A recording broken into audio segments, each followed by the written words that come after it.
నమస్తే. నేను జర్నలిస్ట్ శ్రీనివాస్. ఈరోజు న్యూస్ అనాలిసిస్‌లో ఆంధ్రప్రభ పేపర్‌లో వచ్చిన వార్తల్ని చూద్దాం. నిన్న తెలంగాణ వ్యాప్తంగా తెలంగాణ రాష్ట్ర ఆవిర్భావ దినోత్సవం జరిగింది. అటు ప్రభుత్వం, ఇటు ప్రతిపక్షాలు. ప్రభుత్వం అధికారికంగా చేసింది, ప్రతిపక్షాలు వాళ్ళ వాళ్ళ పార్టీ ఆఫీసులలో చేశారు. దాంట్లో ప్రధానంగా హరీష్ రావు నిన్న తెలంగాణ భవన్ మొహం చూసినోడు లేడు. ఒక హరీష్ రావు తప్ప. అంటే కేసీఆర్ కుటుంబంలో. కేటీఆర్ పోయి అమెరికాలో ఉండో, కవిత మరి ఎందుకో ఇక అందులోకి అడుగు పెట్టలా, ఉందా లేదో కూడా తెలియట్లా పార్టీలో. ఇక ఆయన ఫామ్ హౌస్లో ఉండు, పెద్ద ఆయన జాతిపిత. కవిత గారు మొన్న అన్నారు, తెలంగాణలో ఏది నోటీసులు కాళేశ్వరం పైన కేసీఆర్కి నోటీస్ ఇచ్చినట్టు కాదు, తెలంగాణ జాతిపితకి, తెలంగాణ ప్రజలకి ఇచ్చినట్టని. మరి ఆ తెలంగాణ జాతిపిత తెలంగాణ ఆవిర్భావ దినోత్సవం అంత పండగలాగా జరుగుతుంది, ఎందుకు రాలా బయటికి తెలంగాణ భవన్కి? జాతిపిత కదా మరి. జాతిపిత ఆవిర్భావ దినోత్సవం జరుపుకోవడం కూడా ఇష్టం లేదా? లేకపోతే తెలంగాణ ఆవిర్భావ దినోత్సవం అనేది లెక్కలేదా జాతిపితకి? మరి ఎట్లా జాతిపిత అవుతాడు? జాతిపిత అంటే ఏంది? ఈ జాతికి విముక్తి వచ్చిన రోజుని మంచిగా సెలబ్రేషన్ చేసుకుంటే దాన్ని జాతిపిత అంటారు.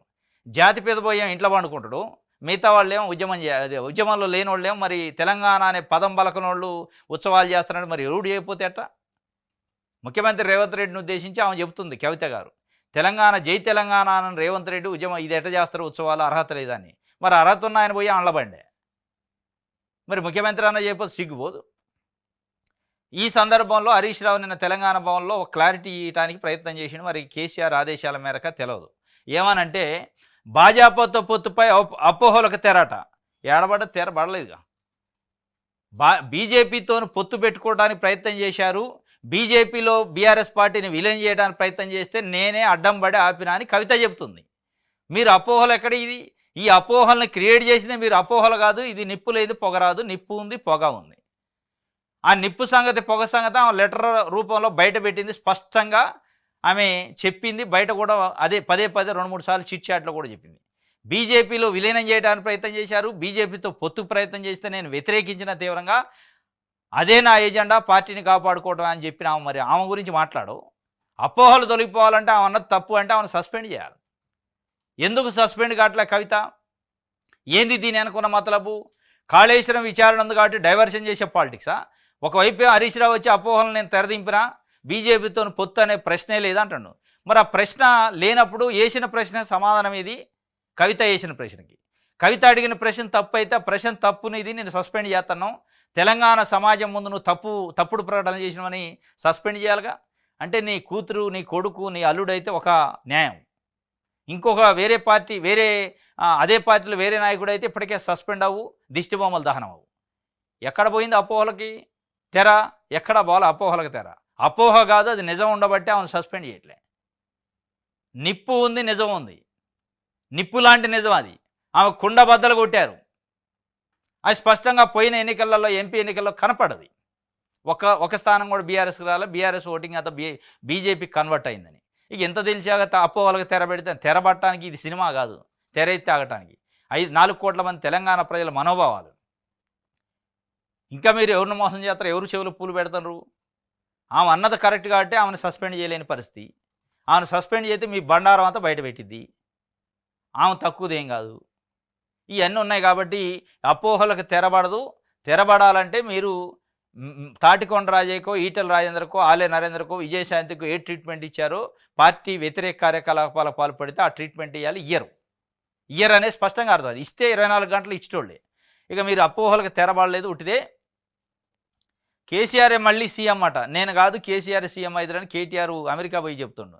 సంపద సృష్టిలో నాడు తెలంగాణ దేశానికి అక్షయ పాత్ర. కాళేశ్వరంపై కాంగ్రెస్ ప్రభుత్వం విషప్రచారం చేసింది. తెలుగువారు 3వ రాష్ట్రంగా డల్లాస్. తెలుగువారి 3వ రాష్ట్రం అంట. ఆడొక రాష్ట్రం ఉందా ఇది తెలుగు వాళ్ళకి? ఉరియమ్మ, నువ్వు పోయినవని అది ఒక రాష్ట్రం, తెలుగు వాళ్ళు మనం పోయి పూజించాలి ఇప్పుడు ఆడ? డల్లాస్ తెలుగు వాళ్ళ రాష్ట్రం ఎట్ట ఇది? అది వేరే దేశం, వేరే రాష్ట్రం అయితే. తెలుగువారి 3వ రాష్ట్రం అట. రెండోది ఏది మరి? ఆంధ్రప్రదేశా? 1వది తెలంగాణ, 2వది ఆంధ్రప్రదేశ్, 3వది డల్లాసు.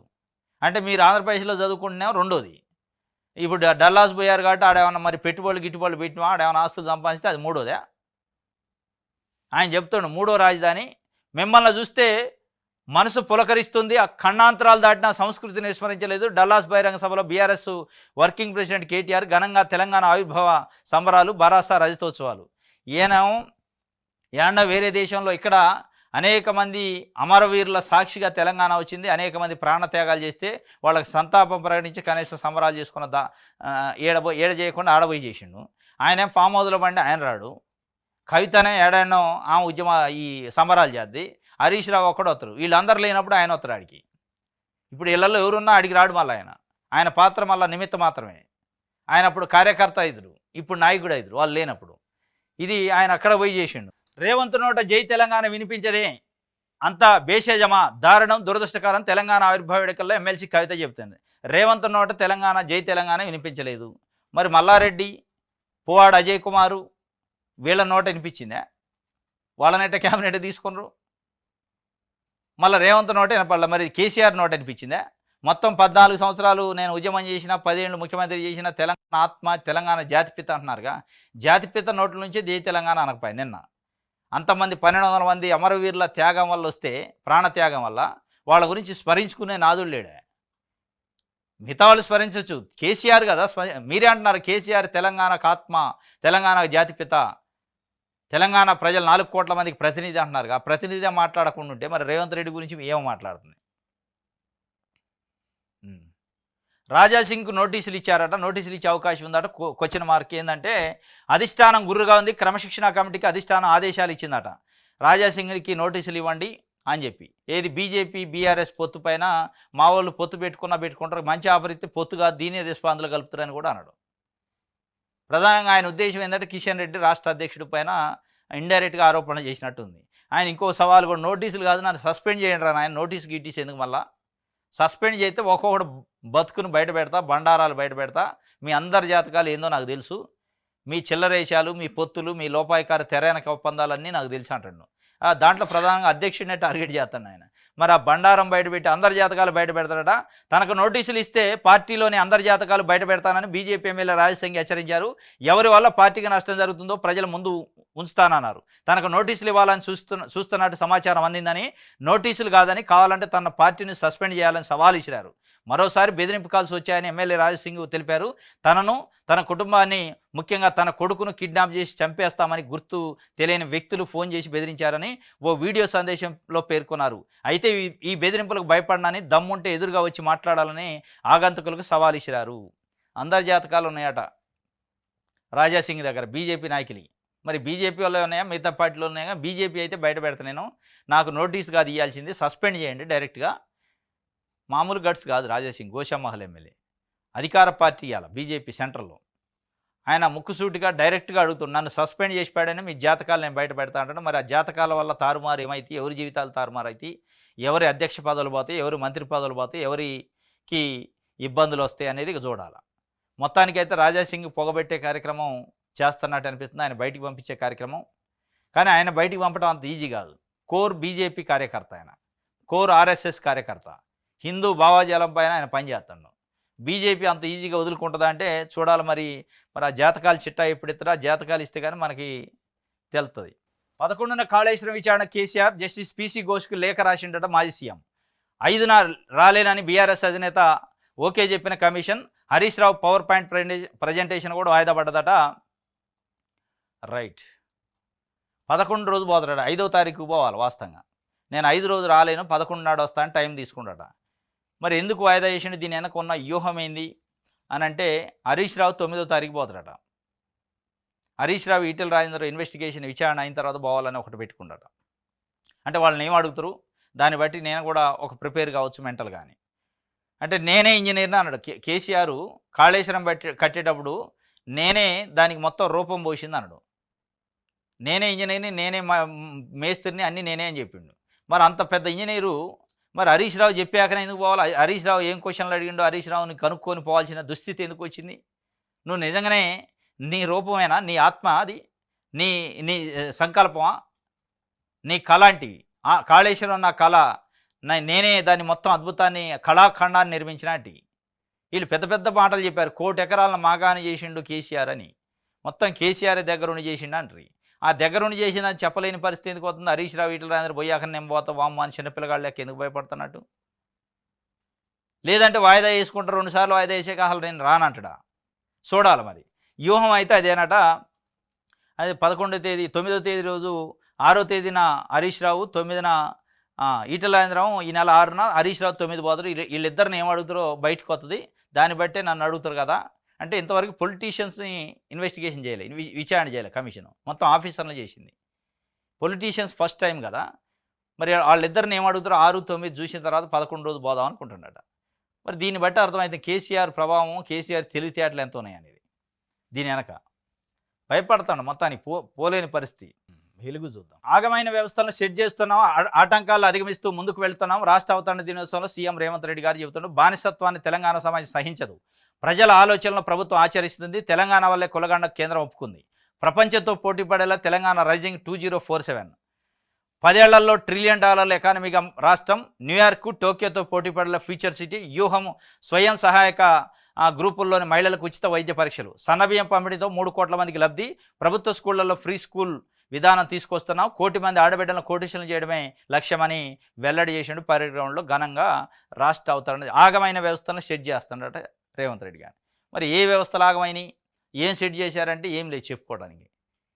ఏదో ఒకటి ఎగ్జాంపుల్ చెప్పాలి, ఏమన్నా ఆగమైన వ్యవస్థని ఇది సెట్ చేసిన దీనివల్ల ఇది లాభమైందని చెప్తుండా. కాళేశ్వరం పైన కమిషను, విద్యుత్ ఒప్పందాలపైన కమిషను, విద్యుత్ ప్లాంట్ల నిర్మాణం పైన కమిషను, ఇంకేందో కమిషన్, అప్పుల పైన కమిషన్ అవుతుంది. ఈ కమిషన్లతో వచ్చిన ₹1 ఏమైనా ఉందా? ఏం రాలే. మరి ఏం సెట్ చేసినట్టు మీరు? ఏ వ్యవస్థను సెట్ చేశారు? ఏడ సెట్టు లేదు, మను లేదు, ఉట్టిదే ఇది. ఇప్పుడు సెట్ చేయడం అంటే అద్భుతాలు ఏం జరిగినాయి? ఏం జరగలేదు కదా. ఇవాళ రైతులు కుక్క తిట్లు తిడతారు ఊర్లలో పోతే. ఏం సెట్ చేయడం రా ఆయన, వాడు అంతో ఇంత అకౌంట్లలో వేసేది కేసీఆర్ ఉన్నప్పుడు, నువ్వు వేసేదాన్ని తాత్సారం చేసి మమ్మల్ని ఎందుకు చంపుతున్నావు అని వాళ్ళు చెప్తున్నారు. ఈయన సెట్ చేస్తాను అంటుండు. బీఆర్ఎస్లో ఎవరికి వారే అట. రాష్ట్ర అవతరణ వేడుకల్లో పాల్గొన్న పార్టీ చీఫ్ కేసీఆర్ నేడు వచ్చినా ఇప్పుడు రాలేదు. అమెరికా టూర్లో ఉన్న కేటీఆర్ పార్టీకి దూరంగా జాగృతితో సొంతంగా కవిత ఉత్సవాలు. తెలంగాణ భవన్లో జెండా ఎగరేసిన మధుసూదనాచారి, పాల్గొన్న హరీష్. ఫామ్ హౌస్కే కేసీఆర్ పరిమితం. పోయినసారి కర్ర పట్టుకొని వచ్చిండు తొంటిరిగి హాస్పిటల్లో ఉండి అడ్మిట్ అయ్యి మళ్ళీ అడ్మిషన్ డిశ్చార్జ్ అయిన తర్వాత ఇంట్లో నుంచి వచ్చిండు ఆయన. కర్ర పట్టుకొని వస్తూ పెద్ద హైప్ చేశారు దాన్ని. మరి ఈసారి మంచిగానే ఉండు, మంచిగా ఉన్నప్పుడు రావడానికి ఏమైంది? ఎవరు కోరే ఉందంటే ఎవనా తీరుగా బీఆర్ఎస్ పరిస్థితి. కవిత ఒక్కెళ్ళిపోయింది, కేటీఆర్ ఏం డల్లాస్ పోయిండు, కేసీఆర్ ఏం ఫామ్ హౌస్ పోయిండు. ఇక హరీష్ రావు ఎవడు లేడు కాబట్టి నేను వస్తా అని పోయిండు. ఆయన అటెండ్ అయ్యి ఏదో మామ అనిపించి ఎవరితో పోతుండదని చెప్పిపోయిండు. హరీష్ రావు ఈటెల భేటీపై పక్కా సమాచారం ఉంది, టైం వచ్చినప్పుడు అన్నీ బయట పెడతామని పీసీసీ చీఫ్ మహేష్ కుమార్ గౌడ్ చెబుతుండు. ఈటెల రాజేంద్రను హరీష్ రావు భేటీ అయినట్టు పక్కా సమాచారం ఉందట. మరి అది బయట పెడితే పార్టీకి రాష్ట్ర అధ్యక్షుడు మీరు, మరి టైం ఎందుకు మళ్ళీ దానికి? టైం వచ్చినప్పుడు బయట పెడతాడట. అలా ఉందా లేదా? ఉంటే బయట పెట్టాలి. ఇంకా ఎప్పుడు టైం వద్దు, ఇప్పుడు సందర్భం ఇప్పుడే కదా. వాళ్ళిద్దరు సమావేశం అయ్యారు, కాళేశ్వరం ఇన్వెస్టిగేషన్ నడుతున్నప్పుడు చెప్పాలి, కానీ ఎప్పుడో నీకు నచ్చినప్పుడు పెడితేట. ఆంధ్రజ్యోతి. వ్యవసాయ శాఖ మంత్రి తుమ్మల నాగేశ్వరరావు గారు నిన్న ఖమ్మంలో ఒక ప్రకటన చేసిండు రాష్ట్ర అవతరణ దినోత్సవ కార్యక్రమంలో. వరి నాట్లు వేసే నాటికి రైతు భరోసా వద్దట. మొన్న ఏం చెప్పారు? ఈ నెల 23 నుంచి, మే నెల 23 నుంచి రైతు భరోసా వేస్తాం, అయిపోద్ది ఫస్ట్ వీక్ కల్లా ఎంట్రీ, జూన్ ఫస్ట్ వీక్ అవుతుంది. మళ్ళీ ఇప్పుడు వరి నాట్లు ఎప్పుడైతే? వరి నాట్లు కావటం అంటే ఆగస్ట్ అయింది, సెప్టెంబర్ కూడా అయింది, చాలా టైం పడతా ఉంటుంది. ఏంది ఇది? ఏమైనా అర్థం ఉందా? వరి నాట్లకు కానీ రైతు భరోసా సంబంధం ఏంది? ఏ రైతు భరోసా మీరు వేసేది? ఇప్పుడు వరి నాట్లకు ఇచ్చే రైతు భరోసా కాదు, యాసంగి డిసెంబర్లో ఇవ్వాల్సిన రైతు భరోసా వరి నాట్లకి ఇస్తారు, వానాకాలం వరి నాట్లకి ఇస్తారు. ఏమైనా అర్థం ఉందా? వాయిదాల మీద వాయిదాలు పెడితే ఎవడు నమ్ముతారు అసలు? ఆయన నిన్న చెబుతుండు వరి నాట్ల కళ్ళెత్తం అని. బీఆర్ఎస్ హయాంలో రైతు సంక్షోభం, అప్పులన్నీ తీరుస్తూ వ్యవస్థలను సరిదిద్దుతున్నాం, వరి నాట్లు వేసే నాటికి రైతులందరికీ రైతు భరోసా అందించి తీరుతామని వ్యవసాయ శాఖ మంత్రి తుమ్మల నాగేశ్వరరావు పేర్కొన్నారు. రాష్ట్ర అవతరణ దినోత్సవ సందర్భంగా ఖమ్మంలోని భక్త రామదాసు కళాక్షేత్రంలో సోమవారం వేడుకలు నిర్వహించారు. ఈ సందర్భంగా తుమ్మల మాట్లాడారు. రైతు సంక్షేమ ధ్యేయంగా పనిచేస్తున్న తమ ప్రభుత్వంపై కొందరు బీఆర్ఎస్ నాయకులు అవాకులు చెవాకులు పేలుతున్నారని మండిపడ్డారు. వాళ్ళు పేలితే పేలారు, మీరు ఇచ్చేది టైంకి ఇస్తే వాళ్ళు పేలేది ఓడి పడుచుకోడు. మీరు టైంకి ఇచ్చినప్పుడు పేలేయి మంచిగా పేలుతాయి. వరి నాట్లేంది, రైతు భరోసా అయింది, ఇవ్వాల్సింది ఎప్పుడు? రైతులు 1000 కళ్ళతో ఎదురు చూస్తున్నారు ఎప్పుడు వస్తుందా అని. ఎప్పుడో జనవరి 26 స్టార్ట్ చేస్తే మార్చి 31 పోయింది, ఏప్రిల్ 30 పోయింది, మే 31 పోయింది, మళ్ళీ వరి నాట్లు అంటే ఇక తేదీ లేదు. ఇక దీనికి వరి నాట్లు కథం అయిపోయా. ఏ వరి నాట్లు? యాసంగి వరి నాట్లా, వానాకాలం వరి నాట్లా? రెండు ఉంటాయి వరి నాట్లు. మరి ఏ వరి నాట్లు గల్లెత్తారు అంటే ఇదంతా ఎట్లుందంటే హనుమంతుడి పెళ్ళి ఇప్పుడంటే రేపే అన్నట్టుంది. రైతు భరోసా సంగతి అట్టుంది. వాయిదాల మీద వాయిదాలు, వాయిదాల మీద వాయిదాలు. ఆ కాళేశ్వరం కమిషన్ వాయిదాలు అట్టున్నాయి. ఇది అంతే ఉంది. క్యాబినెట్ విస్తరణ అంతే ఉంది. ఇది అంతే ఉంది. ఈ వాయిదాలతోని విసిగి వేసారారు రైతులు. ఇప్పటికే బండ బూతులు తిడుతున్నారు రైతులు గ్రామాలలో. మరి అది మీకు ఎక్కుతుందా ఎక్కట్లేదా? మీనాక్షి నటరాజనం మొన్న నిన్న కాంగ్రెస్ నాయకులందరూ పిలిచి ఎందుకు మన మీద ఇంత వ్యతిరేకత వచ్చిందంటే ఇందుకే ఏ మాట మీద నిలబడ్డా. ఆగస్టు 15 రైతు రుణమాఫీ అంటే ఆగస్టు 15 కాదు, ఈ ఏటకు కూడా కాకపోయే పూర్తిగా. మార్చి 31 కల్లా రైతు భరోసా ఇచ్చేస్తామంటే ఇంకా ఇవ్వకపోయా. మళ్ళీ ఇప్పుడు వరి నాట్లు అంటండి. వరి నాట్లు ఎప్పుడు కావాలి? స్థానిక సంస్థలు ఎప్పుడు, ఎన్నికలు ఎప్పుడు కావాలి? ఇది ఏంది కథ అంటే ఇక వరి నాట్ల కాడికి పోయింది. ఈనాడు చూద్దాం. ప్రగతి ప్రధాన తెలంగాణ 2047 నాటికి దేశ జీడీపీలో 10% వాటా అందించేలా అడుగులు వేస్తున్నాం. ఈ 2047 ఏంది అసలు? జనాలకు ఏం అర్థం కావట్లేదు. చంద్రబాబు నాయుడు గారు అంటుండు 2047 అంటుండు. ఇది ఎక్కడి నుంచి వచ్చింది అసలు? మీరు ఉండేది 2028 వరకు నువ్వు ఉంటావు, ఆయన 2029 వరకు ఉంటారు. ఈ అసలు ఉన్న కాలాన్ని చెప్పకుండా ఎప్పుడు అసలు ఉంటావో లేవో ఎవడు ఉంటుందో తెలవని పెట్టి 2047 అని చెప్తారు. చంద్రబాబు నాయుడు గారు గతంలో 2020 అని చెప్పేది. ఎప్పుడు 95, 99 ఆ ప్రాంతంలో. ఏమో ఏనైంది 2020 చెప్తున్నా అంటే ఏదో అద్భుతాలు చేస్తారట. అప్పటికల్లా మనం అంతా బాగుపడతామట. ప్రతి ఇంటికి కారు, ప్రతి ఇంటికి బంగ్లా, ప్రతి ఇంటికి అన్నీ వస్తాయట అనుకున్నాం. 2020 వచ్చేటప్పటికి తిండికి వెళ్ళిన పరిస్థితికి వచ్చింది. ఉద్యోగాలు లేని పరిస్థితి, ఉపాధి లేని పరిస్థితి. మళ్ళీ ఇప్పుడు 2047 అంటున్నారు. ఈ 47 ఏడ నుంచి వచ్చిందంటే ఆయన తీసుకున్నాడు కాబట్టి ఏం తీసుకున్నాడు. మరి ఆయన ఎందుకు తీసుకున్నాడు అనేది ఎవరికి అర్థం కాదు. ఇది 2047 కల్లా 10% వాటా అందిస్తుంది జీడీపీలో. ఆ వాటా జీడీపీలో వాటా అందితే ఏం సుఖం? తిండి ఇప్పుడు పేదోడికి కంచంలో ఒక ముద్ద తిండి రావాలి తప్ప ఈ జీడీపీలో వాటాలు ఎవడికి తెలుస్తుంది? ఏం కథ ఈ జీడీపీలో వాటాలతోని? ఇప్పుడు జీడీపీలో వాటా 10% ఉంటుంది. ఇప్పుడు హైదరాబాద్లో ఒక 10 మంది కుబేర్లు ఉంటారు.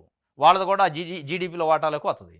మరి మిగతా ఊర్లలో తిండికి వెళ్ళిన వాళ్ళు కలిపి మొత్తం జీడీపీలో మనం 10% వాటా ఉన్నామంటే ఏమవుతుంది? హైదరాబాద్లో పెద్ద పెద్ద బంగ్లాలు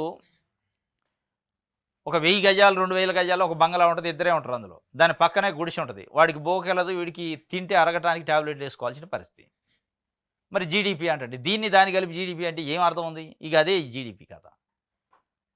1000 గజాల్లో ఇల్లు కట్టినోడికి ఒక 1000 కోట్లు ఉంటాయి. పక్కనే గుడిసె వేసుకుని ఉన్నోడికి 1000 రూపాయలు కూడా వెళ్ళదు. వాంది ఇంది ఆదాయం కలిపి జీడీపీ అంటారు. ఎట్ల లెక్కలోకి వస్తుంది జీడీపీ? అదేం లెక్క అసలు? ఈ లెక్కే తప్పు. మళ్ళీ 10% వాటా అట. మన తెలంగాణలో బీజేపీతో పొత్తు ప్రశ్నే లేదట. 100 సీట్లు గెలుస్తాం, మళ్ళీ అధికారంలోకి వస్తాం. ప్రశ్నే లేనప్పుడు ప్రశ్న కవిత ఎట్లా వేసింది? మరి కవిత వేసిన ప్రశ్న పైన సమానం చెప్పకుండా మీరు ప్రశ్నే లేదు మీరు మీ కుటుంబంలో ఒక ఆయన బీజేపీతో పొత్తు ప్రసక్తే లేదు, ప్రశ్నే లేదు అంటారు. ఇంకొక ఆమె లెటర్లే రాదు. మరి ఈ రెండింటి మధ్య పొంతలు లేనప్పుడు తెలంగాణ ప్రజల ప్రశ్నకి సమాధానం ఎవరు చెప్పాలా అంటే ఎవరు చెప్పరు. మీరు కన్వీనియంట్గా మాట్లాడుతుంటారు. బీజేపీతో పొత్తు ప్రశ్నే లేదట. 3 నెలల బియ్యం 6 సార్లు తూకమాట, 6 సార్లు తంబు పెడుతున్న ఒక్కో లబ్ధిదారుడు. సన్న బియ్యానికి సర్వర్ కష్టాలు, ఒక్కో కార్డుకు 30 నిమిషాల సమయం పడుతుందట. కేంద్ర రాష్ట్ర సర్కారులు వేరు స్లిప్పులు, రేషన్ దుకాణాలు, జనం బార్లు, గంటల తరబడి వేచి చూస్తున్న అసహనం, పౌర సరఫరాల సంస్థ తీరుతో ఇబ్బందులు. 3 నెలల బియ్యం జూను, జూలై, ఆగస్టు 3 నెలలే ఒకేసారి ఇవ్వని కేంద్ర ప్రభుత్వం ఆదేశాలు. ఎందుకంటే వర్షాలు వస్తాయి, వరదలు వస్తాయి, లారీల బియ్యం ట్రావెల్ చేయేది కాదు, క్యారీ చేయేది కాదు. కాబట్టి ఒకేసారి ఇస్తే 3 నెలలకు సరిపోతుంది, తిండి గింజలకు ఇబ్బంది లేకుండానే ఇస్తాను. కానీ దానికి తగ్గ సర్వర్ ఏర్పాటు చేయాలి, సాఫ్ట్వేర్ ఏర్పాటు చేయాలి. ఒక నెలకి ఒక వ్యక్తికి 6 కేజీలు వస్తాయి. ఒక 4 కుటుంబ సభ్యులు ఉన్న దాంట్లో 24 కేజీలు ఒక నెలకు వస్తాయి. మరి 3 నెలల కానీ 72 కేజీలు వస్తాయి. 72 కేజీలు కాట అయ్యేది కాదు, 72 కేజీలకు తంబు ఒకసారి అయ్యేది కాదు. ప్రతి నెలకు ఒక తంబు వేయాలి, ప్రతి నెలకు ఒక కాట వేయాలి. వేసుకుంటే ఒక్కొక్క కార్డుకి 30 నిమిషాలు పడుతుందట. దానివల్ల జనాలు విరక్తి పడుతుంది. కాబట్టి అంటే ఇచ్చే రోజులు కూడా, రేషన్ ఇచ్చే రోజులు పెంచుతారేమో. ఈ నెల 30 వరకు ఉంటుందట. కానీ ఏదున్నా జనాలు అయితే ఇబ్బంది పడతారు. దాని తగ్గ ఏర్పాట్లు చేయాల్సి ఉండే. బనకచెర్లతో తెలంగాణకు శాపం. కేంద్రంలోని మోదీ సర్కారు తెలంగాణకు చేసిందేమీ లేదని హరీష్ రావు విమర్శించారు. 11 ఏళ్లలో ఒక్క మెడికల్ కాలేజీలు ఇవ్వలేదని, ఒక్క ప్రాజెక్టుకు కూడా జాతీయ హోదా ఇవ్వలేదని మండిపడ్డారు. ఏపీలోని పోలవరానికి జాతీయ హోదాతో పాటు గోదావరి బనకచెర్ల అక్రమ ప్రాజెక్టుకు నిధులు ఇచ్చి తెలంగాణకు ద్రోహం చేస్తున్నదని ఫైర్ అయ్యారు. దీనిపై కేంద్ర మంత్రులు కిషన్ రెడ్డి, బండి సంజయ్, ఎంపీ ఈటెల రాజేందర్ ఎందుకు మాట్లాడటం లేదని ప్రశ్నించారు. బనకచెర్ల తెలంగాణకు శాపంగా మారనుందని ఆవేదన వ్యక్తం చేశారు. ఆ ప్రాజెక్టు నిర్మాణంతో మన రాష్ట్రం తెరులు కావడం ఖాయమని ఆందోళన వ్యక్తం చేశారు. కృష్ణా జలాలను ఏపీ తరలించిపోతున్నా, అక్రమ ప్రాజెక్టులు నిర్మిస్తున్నా సీఎం రేవంత్ చోద్యం చూస్తున్నారని దుయ్యబట్టారు. తన గురువుకు దక్షిణ కింద గోదావరి కృష్ణా జలాలను ఆంధ్రాకు అప్పజెపుతున్నారని ఆరోపించారు. తెలంగాణ ప్రయోజనాలను కాపాడుకునేందుకు బీఆర్ఎస్ ఎప్పుడు ముందుంటుందని స్పష్టం చేశారు. బనకచర్ల ప్రాజెక్టుతో తెలంగాణకు శాపమే. చంద్రబాబు నాయుడు గారి మేలు కోసమే కృష్ణా గోదావరి జలాలని రేవంత్ రెడ్డి ఆయనకి దారాదత్తం చేస్తుండో, తెలంగాణకు అన్యాయం చేస్తుండో అని ఆవేదన వ్యక్తం చేసినట్టు హరీష్ రావు. మరి ఆవేదనైనా ఉద్యమాలు ఏమైనా ఉంటాయా అనేది భవిష్యత్తులో చూడాలి బనకచర్ల పైన. ఇది నమస్తే తెలంగాణ సంబంధించి. ఎస్, ఇది ఈరోజు న్యూస్ అనాలిసిస్. రేపు తాజా వార్తలతో తిరిగి కలుసుకుందాం. Thank you.